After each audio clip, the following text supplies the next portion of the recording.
श्लोक 11। ये यथा मां प्रपद्यन्ते तांस्तैव भजाम्यहम् मम वर्तमानुवर्तन्ते मनुष्याः पार्थ सर्वशः।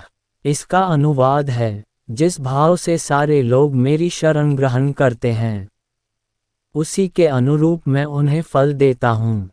हे पार्थ, प्रत्येक व्यक्ति सभी प्रकार से मेरे पथ का अनुगमन करता है। इसका तात्पर्य है, प्रत्येक व्यक्ति कृष्ण को उनके विभिन्न स्वरूपों में खोज रहा है। भगवान श्री कृष्ण को अंशत उनके निर्विशेष ब्रह्मज्योति तेज में तथा प्रत्येक वस्तु के कण कण में रहने वाले सर्वव्यापी परमात्मा के रूप में अनुभव किया जाता है, लेकिन कृष्ण का पूर्ण साक्षात्कार तो उनके शुद्ध भक्त ही कर पाते हैं। फलत कृष्ण प्रत्येक व्यक्ति की अनुभूति के विषय हैं और इस तरह कोई भी और सभी अपनी अपनी इच्छा के अनुसार तुष्ट होते हैं। दिव्य जगत में भी कृष्ण अपने शुद्ध भक्तों के साथ दिव्य भाव से विनिमय करते हैं, जिस तरह की भक्त उन्हें चाहता है। कोई एक भक्त कृष्ण को परम स्वामी के रूप में चाह सकता है, दूसरा अपने सखा के रूप में, तीसरा अपने पुत्र के रूप में और चौथा अपने प्रेमी के रूप में। कृष्ण सभी भक्तों को समान रूप से उनके प्रेम की प्रगाढ़ता के अनुसार फल देते हैं। भौतिक जगत में भी ऐसी ही विनिमय की अनुभूतियां होती हैं और वे विभिन्न प्रकार के भक्तों के अनुसार भगवान द्वारा संभाव से विनिमय की जाती हैं। शुद्ध भक्त यहाँ पर और दिव्य धाम में भी कृष्ण का सानिध्य प्राप्त करते हैं और भगवान की साकार सेवा कर सकते हैं। इस तरह वे उनकी प्रेमा भक्ति का दिव्य आनंद प्राप्त करते हैं। किंतु जो निर्विशेषवादी हैं और जो जीवात्मा के अस्तित्व को मिटाकर आध्यात्मिक आत्मघात करना चाहते हैं, कृष्ण उनको भी अपने तेज में लीन करके उनकी सहायता करते हैं। ऐसे निर्विशेषवादी सच्चिदानंद भगवान को स्वीकार नहीं करते। फलत वे अपने व्यक्तित्व को मिटाकर भगवान की दिव्य सगुण भक्ति के आनंद को प्राप्त नहीं करते। उनमें से कुछ जो निर्विशेष सत्ता में दृढ़तापूर्वक स्थित नहीं हो पाते, वे अपनी कार्य करने की सुप्त इच्छाओं को प्रदर्शित करने के लिए इस भौतिक क्षेत्र में वापस आते हैं। उन्हें वैकुंठ लोक में प्रवेश करने नहीं दिया जाता, किंतु उन्हें भौतिक लोक में कार्य करने का अवसर प्रदान किया जाता है। जो सकाम कर्मी हैं, भगवान उन्हें यज्ञेश्वर के रूप में उनके कर्मों का वांछित फल देते हैं। जो योगी हैं और योग शक्ति की खोज में रहते हैं, उन्हें योग शक्ति प्रदान करते हैं। दूसरे शब्दों में, प्रत्येक व्यक्ति की सफलता भगवान की कृपा पर आश्रित रहती है और समस्त प्रकार की आध्यात्मिक विधियां एक ही पथ में सफलता की विभिन्न कोटियां हैं। अतः जब तक कोई कृष्ण भावनामृत की सर्वोच्च सिद्धि तक नहीं पहुंच जाता, तब तक सारे प्रयास अपूर्ण रहते हैं, जैसा कि श्रीमद् भागवत में कहा गया है। अकाम सर्वकामो व मोक्ष कामो दारधि तीव्रेण भक्तियोगेन यजेत पुरुषं परम। मनुष्य चाहे निष्काम हो या फल का इच्छुक हो या मुक्ति का इच्छुक ही क्यों न हो, उसे पूरे सामर्थ्य से भगवान की सेवा करनी चाहिए, जिससे उसे पूर्ण सिद्धि प्राप्त हो सके, जिसका पर्यवसान कृष्ण भावनामृत में होता है। श्लोक 12। कांक्षन्तः कर्मणा सिद्धि यजन्ते देवता क्षिप ब्रह्म मानुष्य लोके सिद्धिर्भवति कर्मजा।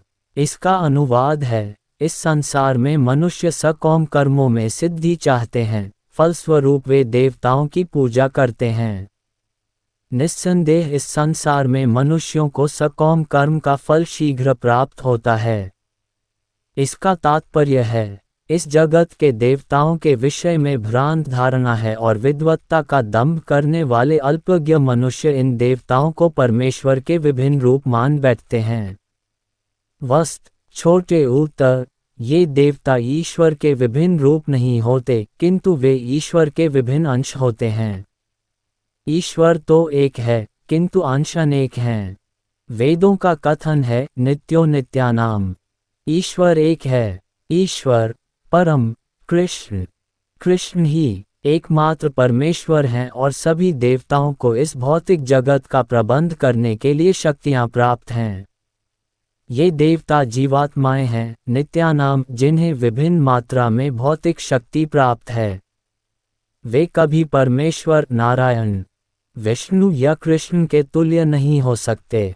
जो व्यक्ति ईश्वर तथा देवताओं को एक स्तर पर सोचता है, वह नास्तिक या पाषंडी कहलाता है। यहाँ तक कि ब्रह्मा तथा शिव जी जैसे बड़े बड़े देवता भी परमेश्वर की समता नहीं कर सकते। वास्तव में ब्रह्मा तथा शिव जैसे देवताओं द्वारा भगवान की पूजा की जाती है, शिव विरिंचिनुतम।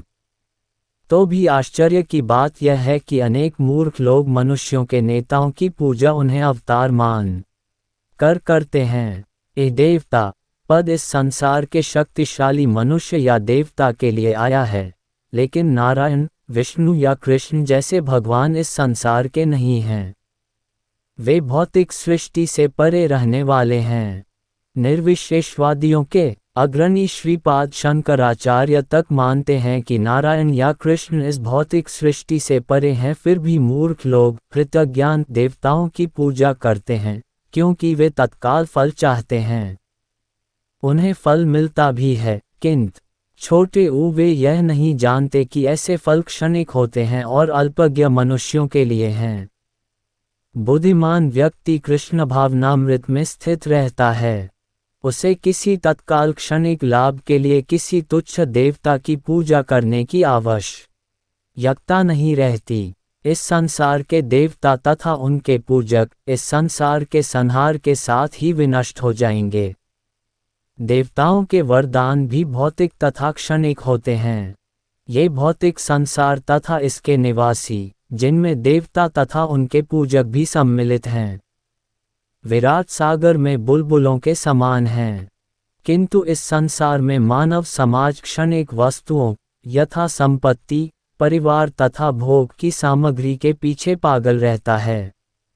ऐसी क्षणिक वस्तुओं को प्राप्त करने के लिए लोग देवताओं की या मानव समाज के शक्तिशाली व्यक्तियों की पूजा करते हैं।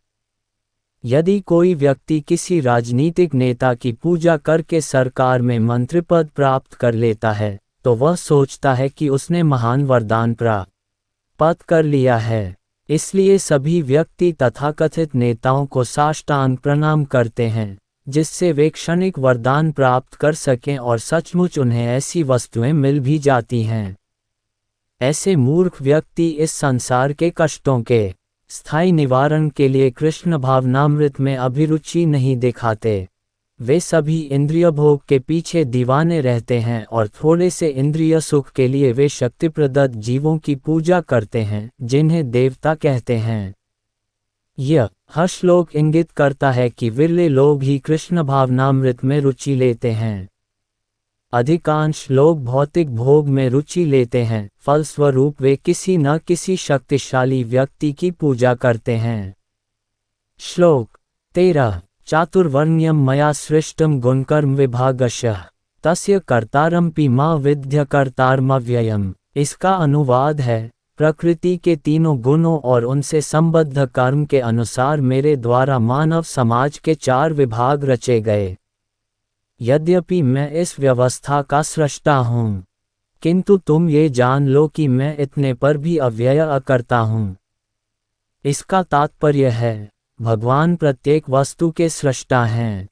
प्रत्येक वस्तु उनसे उत्पन्न है, उनके ही द्वारा पाल छोटी ईत है, और प्रलय के बाद प्रत्येक वस्तु उन्हीं में समा जाती है। अतः वे ही वर्णाश्रम व्यवस्था के सृष्टा हैं, जिसमें सर्वप्रथम बुद्धिमान मनुष्यों का वर्ग आता है, जो सतोगुणी होने के कारण ब्राह्मण कहलाते हैं। द्वितीय वर्ग प्रशासक वर्ग का है, जिन्हें रजोगुणी होने के कारण क्षत्रिय कहा जाता है। वणिक वर्ग या वैश्य कहलाने वाले लोग रजो तथा तमोगुण के मिश्रण से युक्त होते हैं, और शूद्र या श्रमिक वर्ग के लोग तमोगुणी होते हैं। मानव समाज के इन 4 विभागों की सृष्टि करने पर भी भगवान कृष्ण इनमें से किसी विभाग वर्ण में नहीं आते, क्योंकि वे उन बद्ध जीवों में से नहीं हैं जिनका एक अंश मानव समाज के रूप में है। मानव समाज भी किसी अन्य पशुमाज के तुल्य है, किंतु मनुष्यों को पशु स्तर से ऊपर उठाने के लिए ही उपर्युक्त वर्णाश्रम की रचना की गई, जिससे क्रमिक रूप से कृष्ण भावनामृत विकसित हो सके। किसी विशेष व्यक्ति की किसी का रय के प्रति प्रवृत्ति का निर्धारण उसके द्वारा अर्जित प्रकृति के गुणों द्वारा किया जाता है। गुणों के अनुसार जीवन के लक्षणों का वर्णन इस ग्रंथ के 18वें अध्याय में हुआ है। किंतु कृष्ण भावना भावित व्यक्ति ब्राह्मण से भी बका होता है। यद्यपि गुण के अनुसार ब्राह्मण को ब्रह्म या परम सत्य के विषय में ज्ञान होना चाहिए, किंतु उनमें से अधिकांश भगवान कृष्ण के निर्विशेष ब्रह्मस्वरूप को ही प्राप्त कर पाते हैं। किंतु जो मनुष्य ब्राह्मण के सीमित ज्ञान को लांघ कर भगवान श्री कृष्ण के ज्ञान तक पहुंच जाता है, वही कृष्ण भावना भावित होता है, अर्थात वैष्णव होता है। कृष्ण भावनामृत में कृष्ण के विभिन्न अंशों यथा राम, नरसिंह, वराह आदि का ज्ञान सम्मिलित रहता है। और जिस तरह कृष्ण मानव समाज की इस चातुर्वर्ण्य प्रणाली से परे हैं, उसी तरह कृष्ण भावना भावित व्यक्ति भी इस चातुर्वर्ण्य प्रणाली से परे होता है, चाहे हम इसे जाति का विभाग कहें, चाहे राष्ट्र अथवा संप्रदाय का। श्लोक 14 न मा कर्माणि लिम्पन्ति न मे कर्मफले स्पृहा इति मा योभिजानाति कर्मभिर्न स बध्यते। इसका अनुवाद है, मुझ पर किसी कर्म का प्रभाव नहीं पड़ता, न ही मैं कर्मफल की कामना करता हूँ। जो मेरे संबंध में इस सत्य को जानता है, वह भी कर्मों के फल के पाश में नहीं बंधता।